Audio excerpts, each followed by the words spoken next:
ये विधेयक हवाई अड्डे से एक तय दूरी के भीतर आने वाली इमारतों, संरचनाओं या पेड़ों को हटाने या उसमें बदलाव करने का निर्देश जारी कर सकती है। अन्य विधायी कार्यों की बात की जाए तो दोनों सदनों में विभिन्न स्थायी समितियों से संबंधित रिपोर्ट टेबल की जाएगी। इसके साथ ही प्रश्नकाल के दौरान सांसद विभिन्न मंत्रालयों से अहम प्रश्न पूछेंगे।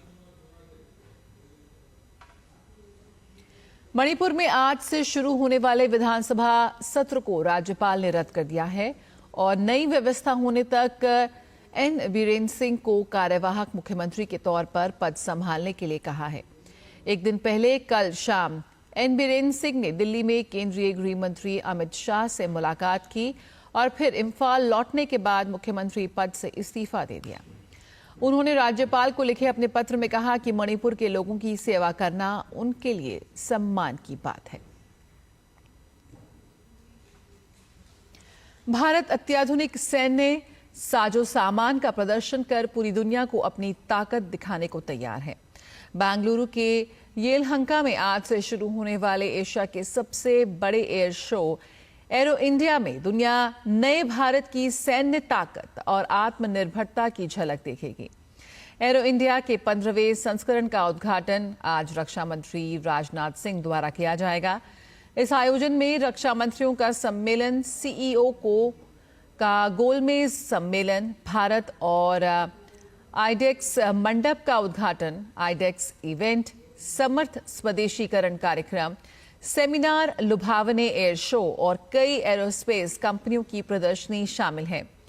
एयर शो के दौरान रक्षा मंत्री, रक्षा राज्य मंत्री, चीफ ऑफ डिफेंस स्टाफ और सचिव स्तर पर कई द्विपक्षीय बैठकें आयोजित की जाएंगी। इससे पहले रविवार को बेंगलुरु में आयोजित कर्टन रेजर कार्यक्रम में रक्षा मंत्री राजनाथ सिंह ने कहा कि भारत का एरोस्पेस उद्योग तीव्र गति से आगे बढ़ रहा है। तिरुपति मंदिर के लड्डुओं में कथित मिलावट के मामले में 4 लोगों को गिरफ्तार किया गया है। सीबीआई के नेतृत्व में जांच कर रही एसआईटी ने ये गिरफ्तारी की है। 2 आरोपी बिपिन जैन और पौमी जैन भोले बाबा डेयरी से हैं, जबकि अपूर्व चावड़ा वैष्णवी डेयरी और राजू राजशेखरन एआर डेयरी से जुड़े हुए हैं। जानकारी के मुताबिक वैष्णवी डेयरी के अधिकारियों ने मंदिर को घी की आपूर्ति करने के लिए एआर डेयरी के नाम से निविदा हासिल की और प्रक्रिया में हेराफेरी करने के लिए फर्जी रिकॉर्ड बनाने में भी शामिल रही। एसआईटी ने यह भी खुलासा किया कि वैष्णवी डेयरी ने झूठा दावा किया था कि वह भोले बाबा डेयरी से घी प्राप्त करती थी, जबकि अधिकारियों ने पाया कि भोले बाबा डेयरी के पास मंदिर बोर्ड की मांग को पूरा करने की क्षमता नहीं थी। छत्तीसगढ़ में लाल आतंक खात्मे की ओर है।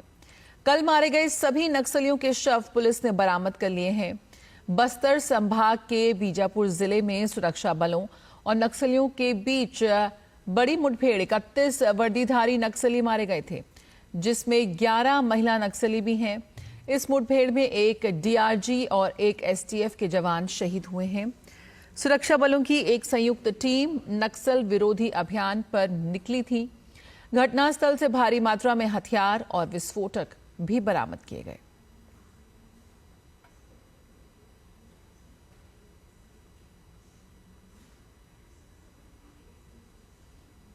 भारत ने 3 मैचों की सीरीज के दूसरे मुकाबले में इंग्लैंड को 4 विकेट से हरा दिया।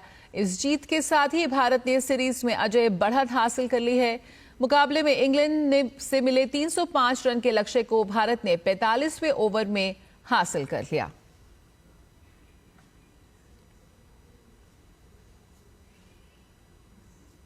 तो रोहित शर्मा ने खेली 119 रन की शतकीय पारी, शुभमन ने खेली 60 रन की अर्धशतकीय पारी, तो वहीं रविंद्र जडेजा ने लिए 3 विकेट। इसी के साथ इन विशेष समाचारों में फिलहाल इतना ही। मुझे और दीपाली को दीजिए इजाजत। नमस्कार।